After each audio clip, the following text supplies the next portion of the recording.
Hey everyone, welcome to Judging for the Win. I'm Dave, and this is my daily ruling. Today's question was suggested by a viewer. Thanks to Caterin Overlord for this one. Amy attacks with Archangel of Thune, while she controls Angel of Vitality. How many +1/+1 counters will be put on each of Amy's creatures? Okay, so to get a good answer to this question, we're going to need to know a little bit about how replacement effects work. Angel of Vitality has a replacement effect. You can tell because it uses the word instead. Now, the way that these function is they look for anything that's going to happen in the game that matches what their condition says. And anytime they see something like that, they intervene, replacing the event that would have happened with a modified event.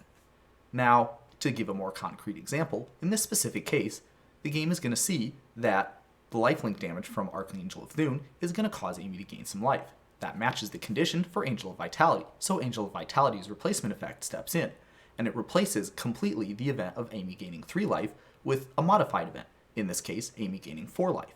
So with this, you can see that Amy is not gaining life 2 times. She isn't gaining 3 and then 1 more. Rather, what's happening is, instead of gaining 3, she's gaining 4. Now, this is only one instance of Amy gaining life, which means that Archangel of Thune's ability will only trigger 1 time, and 1 +1/+1 counter will be put on each of Amy's creatures.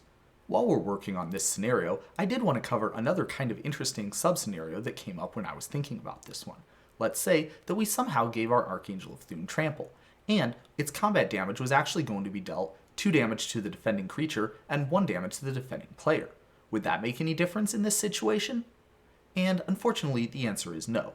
Combat damage gets dealt all in one spot. That means that the 3 damage from Archangel of Thune is all going to be dealt in one instance. It doesn't matter that the Archangel is dealing damage to 2 different things, there's still only one source that's causing you to gain life. That means that the 1 damage getting dealt to the opponent is going to be part of the same event as the 2 damage that's getting dealt to the creature. The game isn't going to see you dealing 2 damage and 1 damage, and therefore gaining 2 life and 1 life. Rather, it's just going to see you dealing 3 damage, and that's going to mean 3 life, and the angel will replace that with you gaining 4 life. So this one is kind of promising, but it didn't work out. Now, what would work is if you had another lifelink creature. If you attacked with Archangel of Thune and another creature that had lifelink, well, there would be 2 different creatures causing you to gain life. Because there's 2 different sources causing you to gain life, the triggered ability from Archangel of Thune will trigger 2 times. Replacement effects that interact with life gain also work the exact same way. That means that the game will see you dealing 3 damage with Archangel of Thune and say 2 damage with your other creature, and that'll count as 2 different life gain events. So you'll be going to 4 life gain from Archangel of Thune and 3 life gain from your other creature, and each of those will cause Archangel of Thune to trigger. So that's what it would take to get another life gain out of Angel of Vitality's ability. And that's all I have for you today.